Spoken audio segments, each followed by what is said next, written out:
Market crashes, yes, like sneezes and the flu and the cold, they come at regular intervals.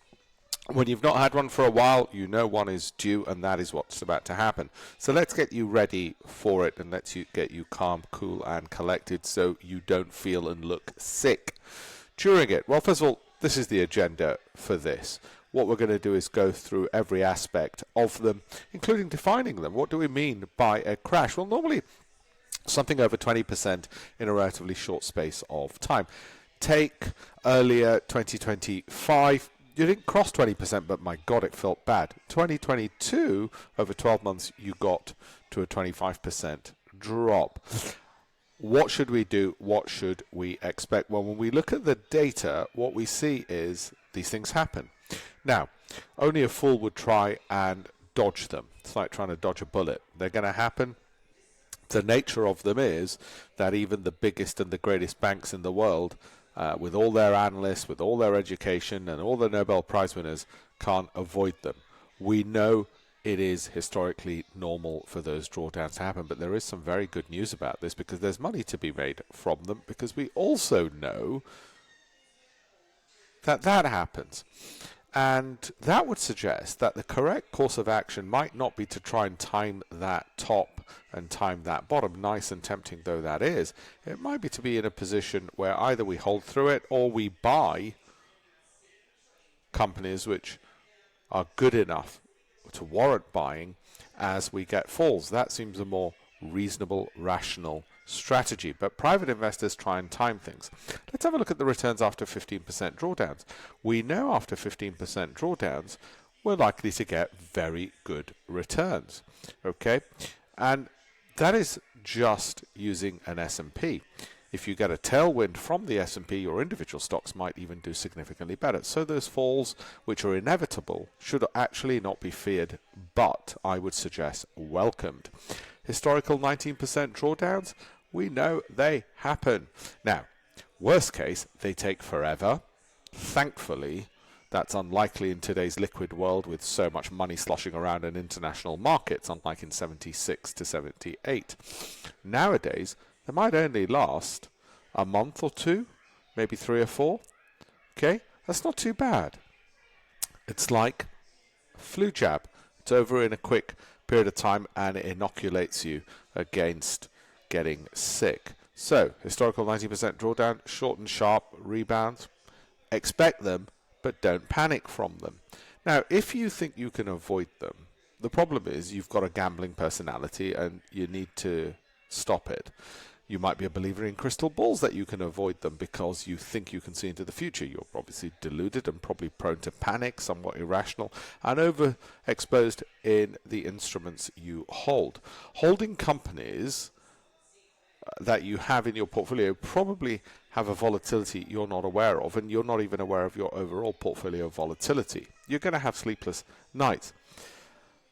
The fundamental problem is you have companies that your attitude towards is, I don't really want to have these companies, as opposed to, I'll buy more of these if the price falls. You're almost certainly greedy and fearful in equal measure. Essentially, you're going to have mental health issues. Now, if you absolutely must try and time things, then might I suggest, a bit like me saying don't smoke in your hotel room, I'm still going to leave an ashtray for you just in case you do stupid things. Ease back slowly as a baby bear becomes a mummy bear. Okay, if you're on the Great Investments program, you know exactly what I'm talking about.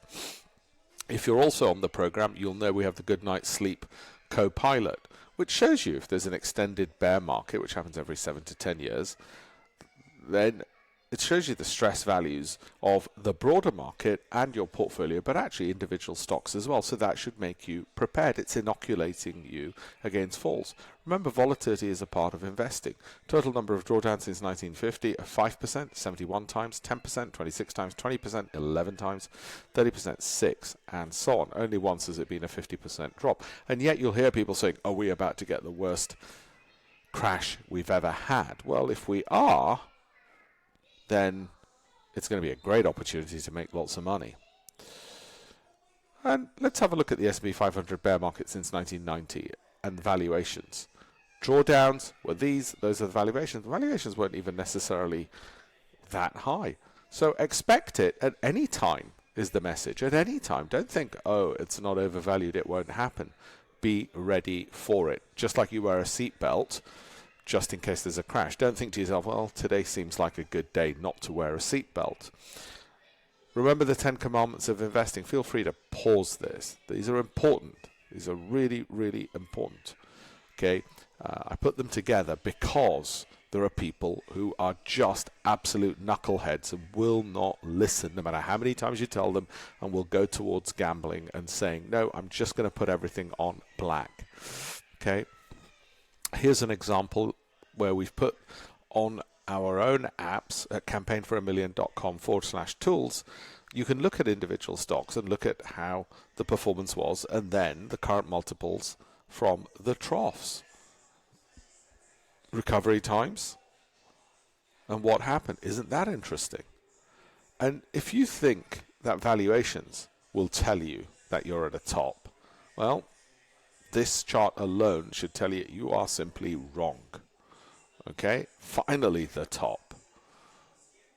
Okay, let's have a look at some of the historical major crashes. If you think this is going to happen, it probably is anyway, but you should have the kind of portfolio that you sit through. Warren Buffett became the world's richest man after the 1987 stock market crash, and he became the world's richest man investing in stocks. Amazing. So just be careful. You might say, well, why didn't you tell us to exit sooner? This is the fear of loss or hindsight bias, where you start blaming other people because you couldn't exit at the bottom because you didn't have that time machine or crystal ball which nobody else possesses, but you think somebody's secretly keeping from you. Nobody rings the bell at the top. Predicting peaks is consistently impossible. Even Nobel laureates can't do it, right? So here's your correct thinking. It's not even a daddy bear, where the MACD crossover, but market's already falling. This is your impatience. Technical signals lag by design. If you want to get out sooner, ease off when it's a mummy bear, but be clear that you might miss the rebound. It's obvious it was going to fall. This is, again, hindsight bias. Every fall seems obvious afterwards. That's your correct thinking right there. I'm scared to stay invested. Well, bear phase is past. Missing rebounds hurts. Maybe you want to take a breather, reduce a small portion if needed. It's rebounding. Did I miss it? Well, you can't catch every wave. What matters is time in the market, not that kind of perfect timing. Okay, hope you found that useful. Thank you very much.